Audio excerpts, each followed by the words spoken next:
My name is Sharma, and basically I have a very simple message. My message is helping people around the world and organizations lead without a title, so that they're not really playing victim in any way, but they're really showing leadership. They're expressing their gifts and their talents. They're expressing their genius. They're doing world-class work, but also using their work to create a better world. That's essentially what my mission is. It's my cause and it's my oxygen.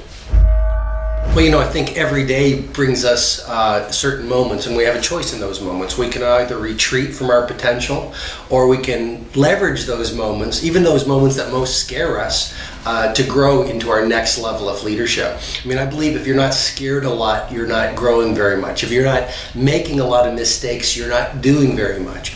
But the moment that comes to mind is when I was with my first book, The Monk Who Sold His Ferrari. And that started off as a self-published book, and no one believed in me. No one believed in the book. No one believes that a lawyer could take this message out to the world. And I really believe, as business people, as entrepreneurs, as leaders, the starting point is our mindsets. And often, we have to believe in ourselves when no one believes in ourselves. If you look at the research, the number one factor for success is this word called grit. You have a vision and you stay with that vision when the rest of the world doubts that vision. And so I was being laughed at, I was being discouraged. I remember the first person who looked at the manuscript, a professional freelance editor, said it was essentially garbage, but I stayed with it. Something inside me said this is what I should be doing. And step by step, I followed through on the vision, and I made a lot of my deliverables and my goals come true as a result of that initial decision. I could say the Martin Luther King Jr. speech. I could say the John F. Kennedy Man on the Moon speech. I could say the speeches of Gandhi, but really, who inspires me are the ordinary heroes. The taxi driver who has a smile on his face when the rest of the world is discouraged, the firefighter, the chef, the breakfast server in a world where a lot of people are discouraged. They've given up on their dreams, given up on innovating, given up on doing work that matters. You have these so-called ordinary people, like I say, the breakfast server, 10 of them are grumpy, and the 11th one somehow does his work or her work like Picasso painted. So those are the speeches, or those are the messages, or the lives that inspire me every single day. Well, I wouldn't say that I'm a personal development coach. Really, I teach leadership. And I've worked with Nike, FedEx, IBM, the Coca-Cola Company, Starbucks, many of the best leaders in the world. And I help them, play at world class in their business. I help them build businesses that dominate their fields. I help them become more creative. And I help their teammates, their employees, express their potential and behave as leaders. In law school, it wasn't really the cases that taught me a lot.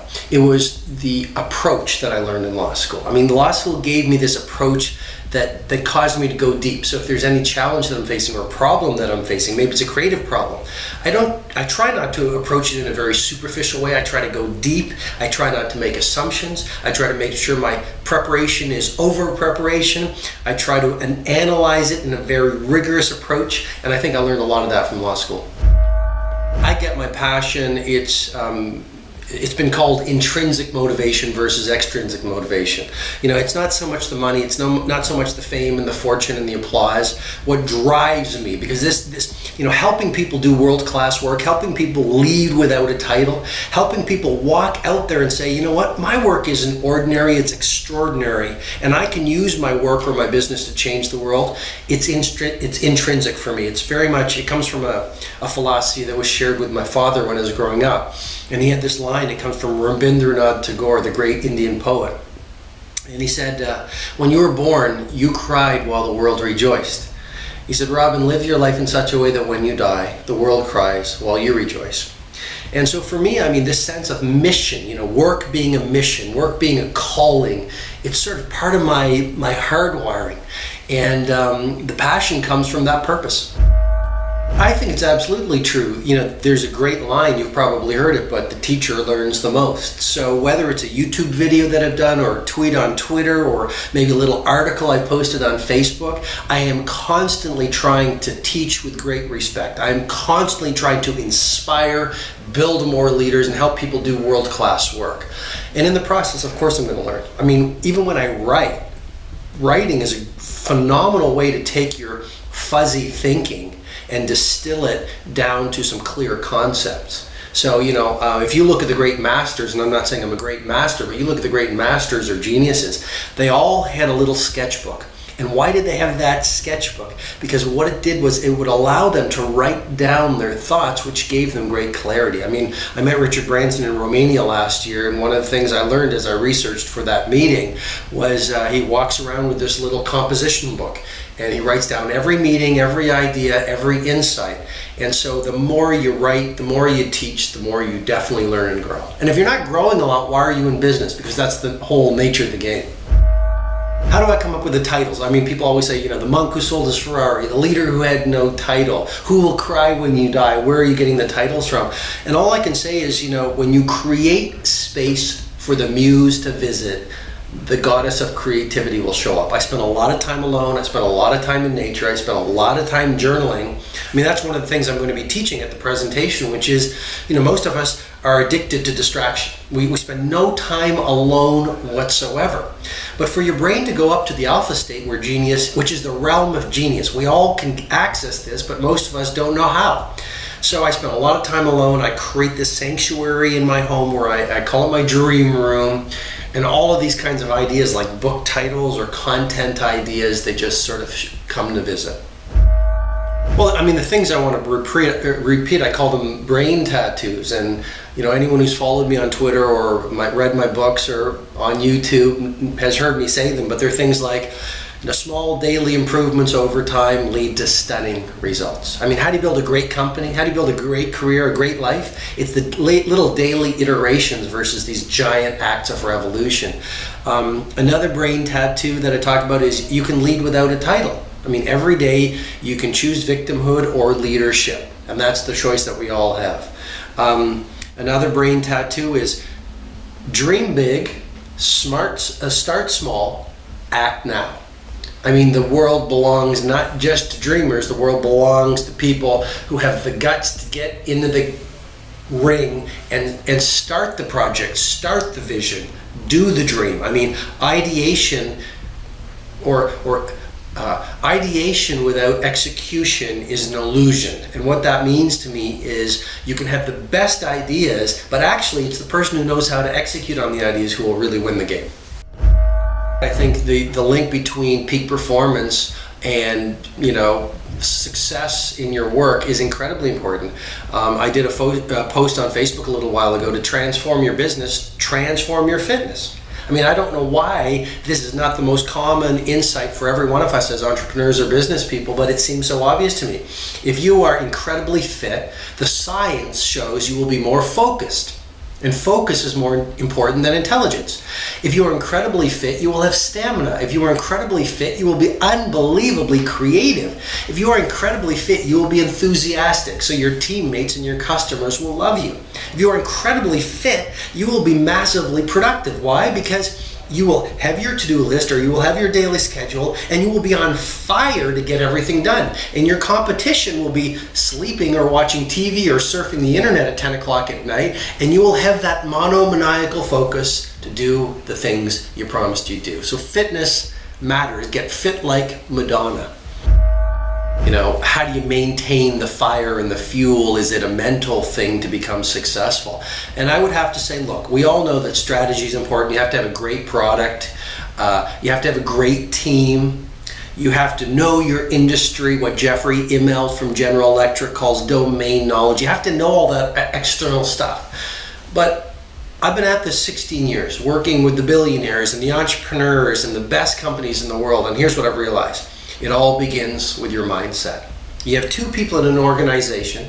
Let's say they both have the same intelligence, they both have the same product, they both have the same sales opportunity. What makes one a superstar and the other one average? Well, we know from Daniel Goleman's research on emotional intelligence, a lot of it's how you relate to people, but really at the end of the day, it comes down to how you think. I mean, do you see a problem as an opportunity? A problem is only a problem if you see it as a problem. So do you see problems as opportunities? Do you have a fire in your belly? Do you see failure as fuel?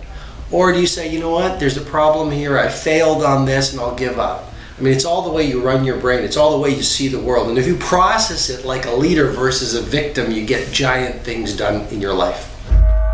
These lead without a title principles that come from my book, The Leader Who Had No Title, they can apply to a taxi driver, a single mother or a single father. They can apply to a grocery clerk. They can apply to a janitor or an artist or an entrepreneur. Why? Because what I am teaching is basically leadership. And leadership is not about a title or being a president or working in a big company. Leadership is about being the most creative person you know in a world where people are spending the best hours of their days watching Angry Birds on their iPhone. Leadership is about being productive. Leadership is about expressing your gifts and your talents, those gifts and talents that have been smothered because the world told you you weren't creative.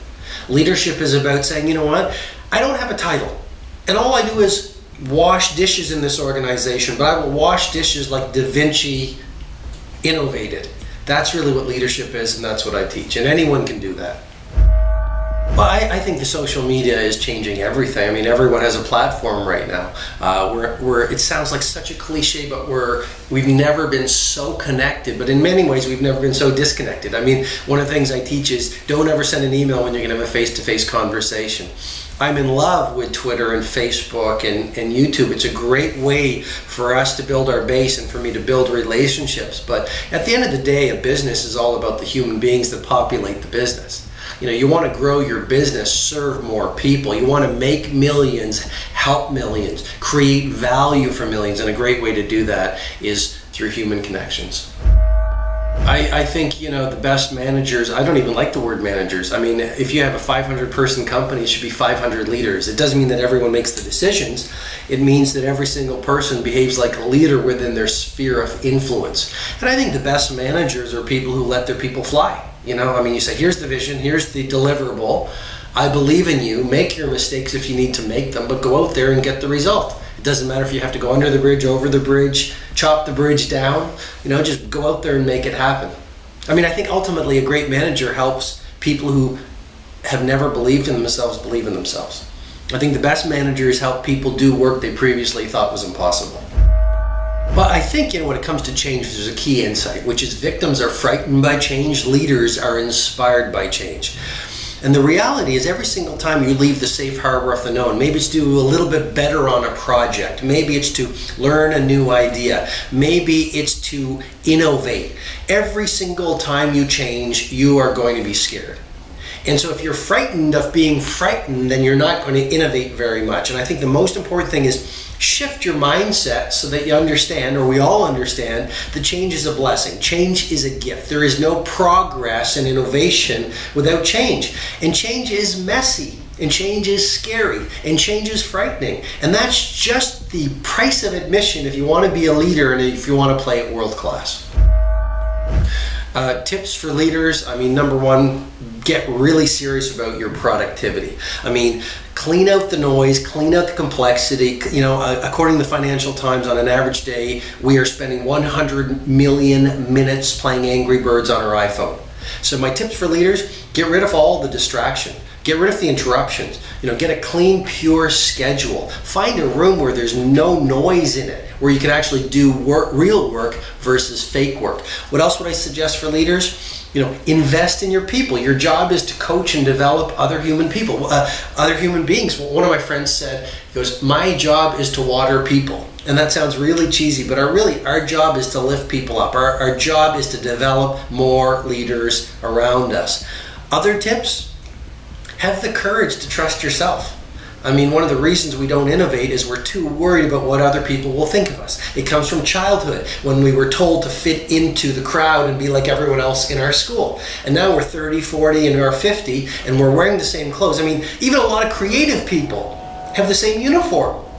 I mean, it's sort of funny, like we say, okay, we're not going to wear a suit and tie, so we wear the same creative uniform as all the creative types and the bohemians.